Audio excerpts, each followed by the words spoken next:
Okay, in this lesson we learned kind of what a logarithm is and how it works. And so we're going to practice some of these here in this video. If this is the first time you're looking at the logarithms, I would highly recommend maybe watching one and then pausing the video, giving the next one a shot to see how you're continuing that process. So me walk through number 1, but then pausing the video, giving number 2 a shot. Watching me walk number 3, pausing the video, giving number 4 a shot. And then at some point maybe not pause it anymore and seeing if you can kind of process the rest of the problems on your own, and then watching the video to either check your answers or if you get stuck to get some extra practice or to get some extra help. Okay, so here we go. A logarithm, what a logarithm is the inverse of an exponential function. And so if you're looking at something like log base 3 of 9, which is how we say this, log base 3 of 9, what we are looking at is a logarithm that shows you what the base of your function is here, which in this case this would be 3, and you're trying to figure out what would the exponent need to be. So I'm going to put a little box here. What would the exponent need to be to get 9? So another way of thinking of this is that the answer to a logarithm is an exponent. And so we're asking ourselves, what would that exponent need to be? And so in this case, for my base of 3 to have an exponent that would give me 9, that exponent would need to be 2. Okay? And then if you wanted to verify, you could plug in that squared and you'd have 3 squared is 9. Okay? So again, at some point, pause the video, start trying some of these on your own. I'm going to keep walking through them just kind of one at a time for these first 12 here. Okay, so number 2, we are looking at log base 5 is 125. So this tells us our base is 5. And we're asking ourselves, what would the exponent need to be to get 125? So in this case, your exponent would need to be 3. And if you plug that in, you'd have 5 cubed is 125. Okay. Next up, we have log base 6 of 136. So our base is 6. What would the exponent need to be to give me 136? Okay, well we know from our exponent properties that for that 6 to go down in the denominator of the fraction, that tells us that we are some negative exponent, because that's what moves something within a fraction. Okay, and in this case to get 36, we would need to have squared. And so again, you could check that by putting in the negative 2. And so 6 squared would be 36. The negative would put that 36 in the denominator. Okay. Number 4. Number 4, we have a base of 2. What would the exponent need to be to give me 1/2? Well, again, negative for the denominator, negative for the fraction piece there. And in this case, that exponent would need to be 1, because 2 to the first would still be 2. Okay, number 5. Number 5, we have a base of 16. What would the exponent need to be to give me 4? Okay, well as soon as you're looking at a base that gets smaller like this, that's telling you that this is some sort of root.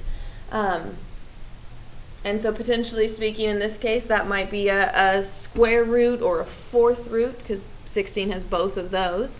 And in this case, if I square rooted 16, I would get 4. And so then you'd be asking yourself, okay, well if I square root 16 and get 4, what would be that exponent? Well, that exponent would be 1/2, because an exponent of 1/2 is a square root. Okay. Next up, we have base of 9. What would that exponent need to be to give me 3? Again, I notice I'm getting smaller, so I'm thinking some sort of fractional exponent. In this case, there's only one fractional exponent that successfully works on 9, and that is a square root, which in this case, the square root would definitely make it 3. Okay. Okay, next up, we've got log base 9 of 1. So base of 9, what would that exponent need to be to give me 1? And in this case, there's only one exponent that turns every base, except for itself, into 1. And that exponent is 0. You'll learn eventually, like I said, the base can't be 0. 0 to the 0 is not 1, it's indeterminate. But 9 to the 0 is 1. Okay, number 8. Base of 1/2. What does that exponent need to be to give me 0? And well, there's no exponent that attached to 1/2 would give me 0. And so this is no solution. Okay, number 9. We have a base of a. What would that exponent need to be to give me a squared? This is kind of a funny one, because for that exponent to give me a squared, that exponent would need to be 2. Which you're going to learn in a later lesson that these are inverse operations, so essentially the log base a and a will cancel, which will leave me with that 2. But you can also see it modeled through this rewrite of an exponent, or rewrite in exponential notation. Okay, number 10, base c. What does that exponent need to be to give me c cubed? That exponent would need to be 3. Okay, number 11, base d. What would that need, or what would that exponent need to be to give me root d? Okay, well I need it to be a root, and so this is like numbers 5 and 6 up above. To have a root, that exponent would be 1/2. And then number 12, log base pi. So this one's actually a lot like number 4 up above. What would that exponent need to be to give me 1/pi? Well, the fact that it's a fraction means that this needs to be negative. And to get pi from pi, I would need 1. Because pi to the first is the same thing as pi. Okay? I'm going to do a different video for the rest of this, but really quickly, there are a couple others that I then threw in class, and so I do want us to do a couple of these. So I call them number 13 and 14. But first one would be log base 8 of 16. What would log base 8 of 16 be? And so potentially speaking, you might want to watch this one and then pause the video and give the next one a shot. I will give you 2 of them. But walk you through this one here. For ones like these, you're looking at something, a base here, 8, that isn't in and of itself with any exponent going to give me 16. Right, 8 squared is 64, 8 to the first is 8. So I don't have kind of an integer exponent to put in there. However, I can use a combination of ideas. Okay, in numbers 5 and 6, we looked at how to make our base smaller. Right, like 16 became 4 by doing a square root. Same with number 6. You also could do cube roots or 4th roots or 5th roots. And so we're going to use that first. I want to make this 8 smaller because maybe that number, whatever I get by making it smaller, maybe that number I can turn into 16. Okay, so what could I do to 8 to make it smaller? Well, in this case, I could cube root it.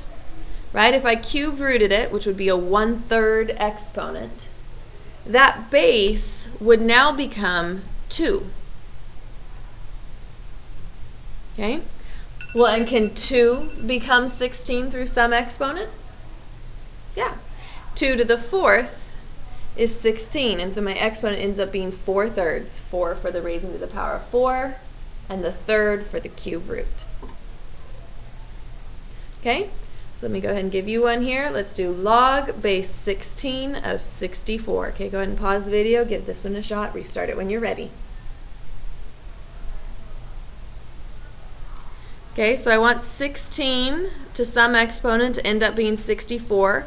That's not going to be an integer. 16 squared is 256. 16 to the first is just 16, so we skip over 64 entirely. So somewhere between 1 and 2, I will get 64. The question is, what is that exponent? So first we need to decide what could I do to 16. Okay, well I could square root it or I could 4th root it. And actually, technically speaking, both will work. Both will end up with the same answer. So I'm going to do it both ways, just so that whichever one you picked, you can check it. Okay, so if I square rooted it first, let's do that. So we have a 1/2. This would now be 4, and the question is 4 to the what would give me 64. Well, 4 cubed gives me 64. But again, you also could 4th root that 16. If I 4th rooted that 16, this would then become 2 to some exponent, which needs to be 64. Well, 2 to what exponent would give me 64? That would be 2 to the 6th. And the reason they both work is because if I reduced 6/4, I'd get 3/2. Okay? And so that's evaluating logarithms.